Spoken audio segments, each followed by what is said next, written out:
Как пандемия повлияла на институт семьи и брака? Стала ли она испытанием для семейных пар? Во сколько лет якутяне чаще всего вступают в брак? Об этом мы поговорим с Татьяной Комаренко, заместителем руководителя управления ЗАГС при правительстве республики. Татьяна Васильевна, здравствуйте.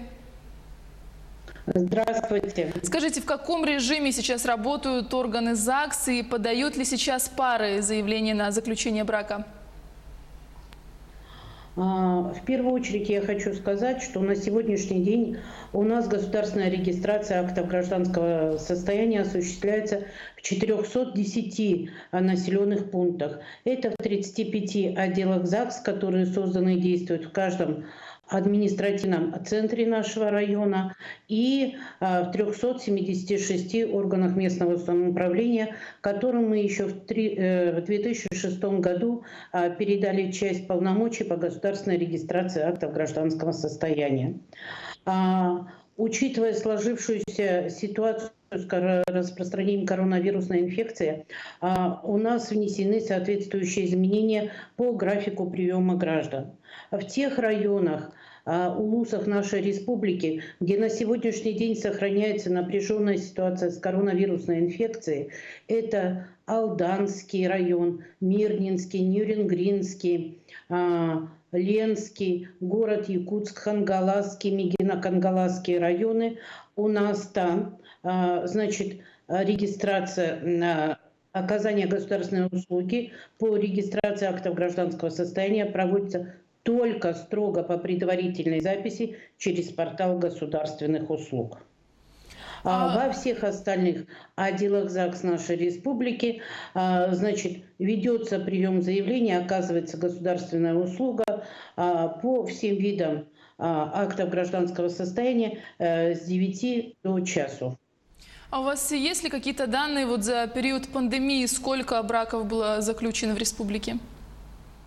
Да, мы проанализировали ситуацию за апрель текущего года. У нас в 2 раза по сравнению с предыдущими годами уменьшилось количество регистраций актов гражданского состояния. Например, по городу Якутску у нас за апрель месяц было зарегистрировано в этом году 119 браков, тогда как в апреле 2019 года было зарегистрировано у нас около 300 браков.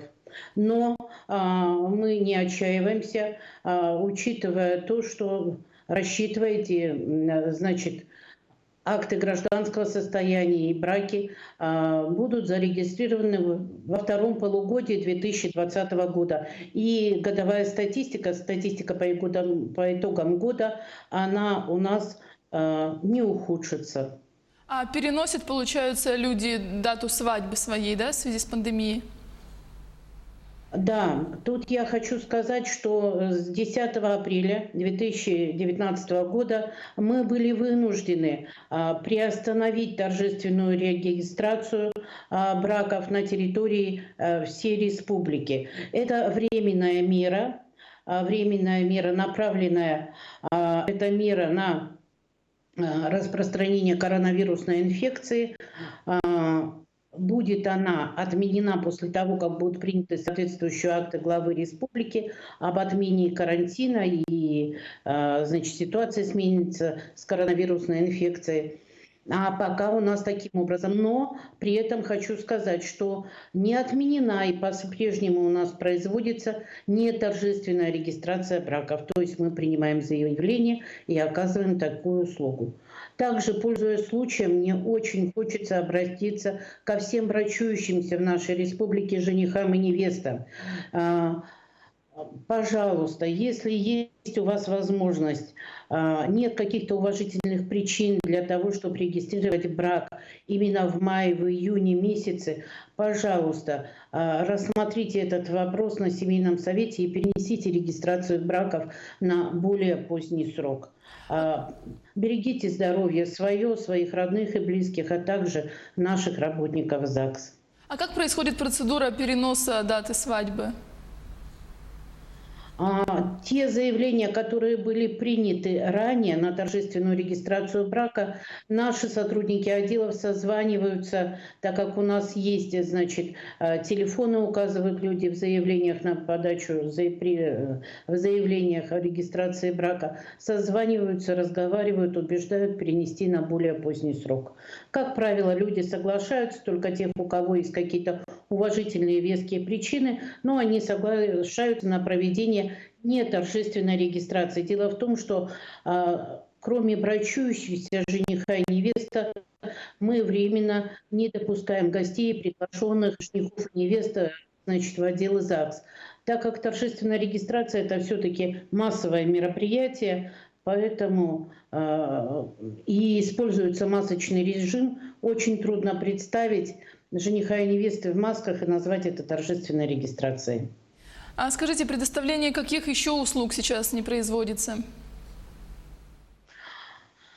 Ну, временно, именно в тех улусах, где напряженная ситуация, вызванная коронавирусной инфекцией, у нас это в Мирнинском, Ленском, Нерюнгринском, городе Якутске, Мигино-Кангаласском и Хангаласских районах временно приостановлен прием заявлений на перемену имени, на внесение изменений в акты гражданского состояния, на установление отцовства ранее рожденных детей и также о разводе по решению суда. И также хочу сказать, что отменена временно выездная регистрация браков, в том числе в местах лишения свободы. А каковы сейчас приоритетные направления работы органов ЗАГС? Ну, у нас сейчас является приоритетным направлением это выполнение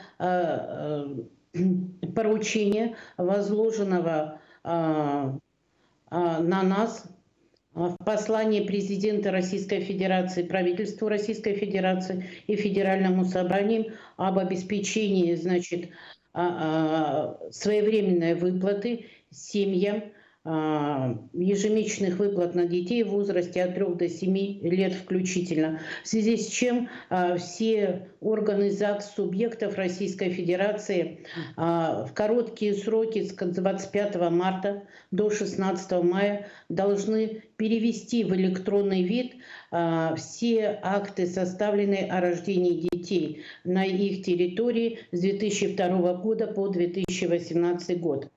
Учитывая всю важность поставленной задачи, нужно сказать, что работники отделов ЗАГС были вынуждены и до сих пор продолжают работать в очень жестких условиях, значит, в праздничные, выходные дни. И, пользуясь случаем, хочется сказать большое спасибо всем руководителям отделов ЗАГС нашей республики и специалистам за их самоотверженный труд, который нам был направлен на выполнение вот такой очень важной государственной задачи.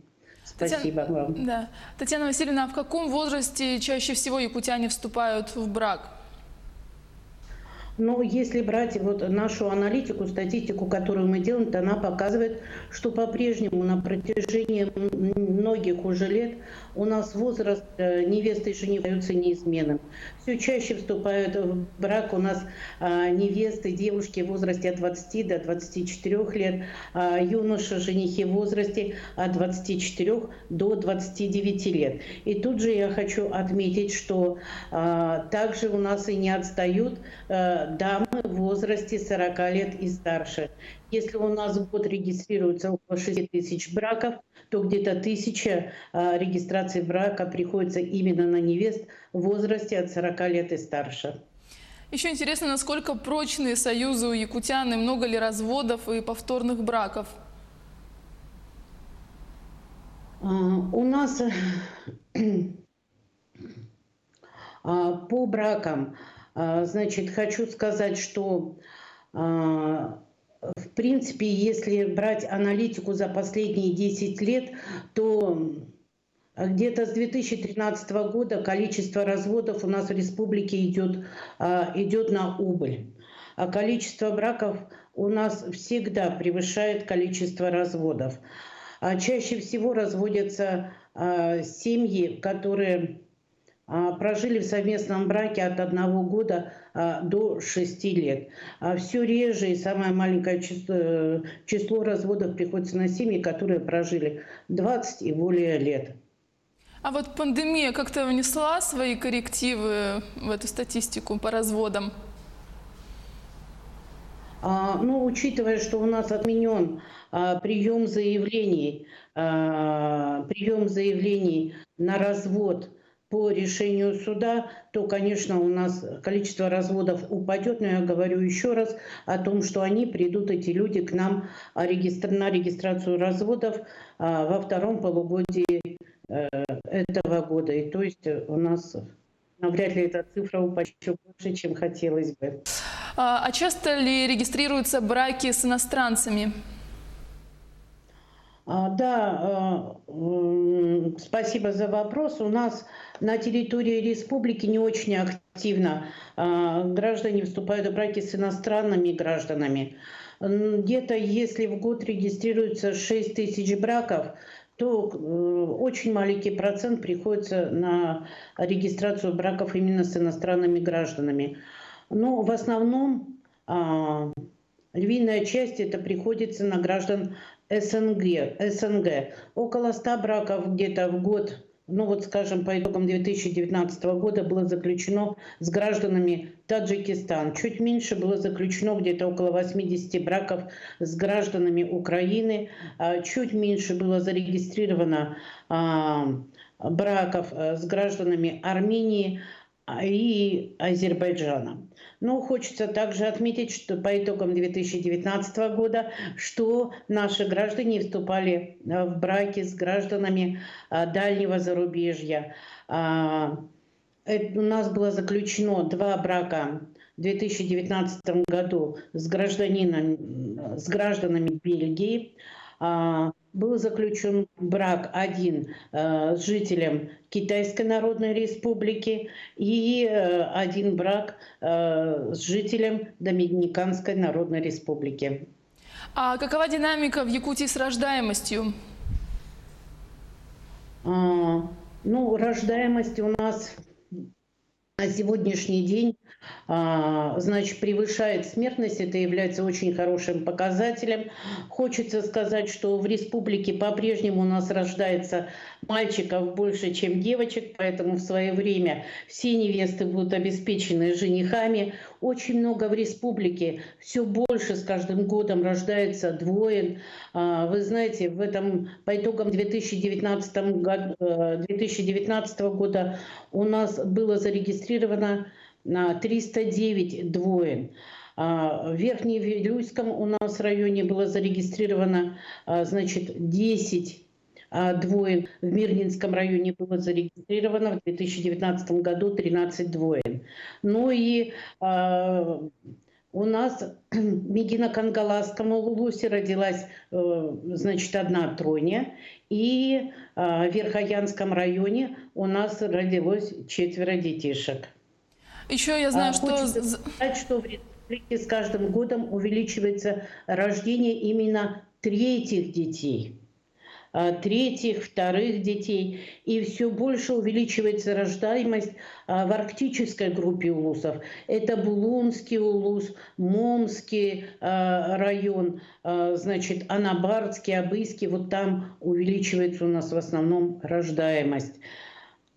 ЗАГСам ежегодно вручается знак «Семейная доблесть». В этом году этот знак будет вручаться или нет?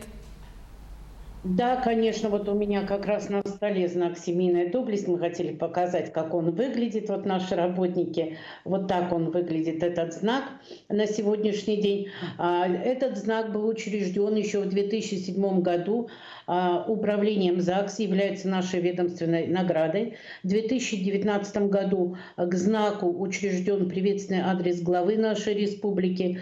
Данная награда пользуется большой популярностью среди населения нашей республики. Но я хочу сказать, что данная награда, она вручается 1 раз в жизни в юбилейные даты семьям, прожившим 50 и более лет. То есть 50 лет прожили, 55, 60 и так далее.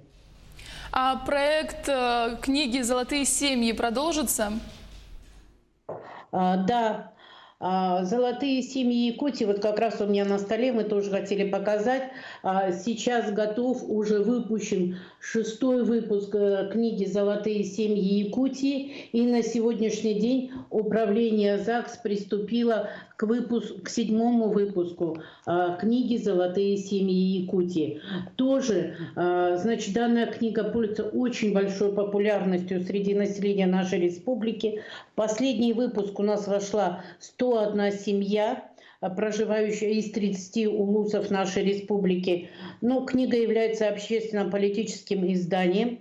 Издается один раз в 2 года. Сюда в книгу включаются семьи, тоже прожившие 50 и более лет, имеющих совместных детей, ведущую активную жизненную позицию у нас в республике. В книгу вносятся по представлению глав муниципальных образований и по решению межведомственной правительственной комиссии.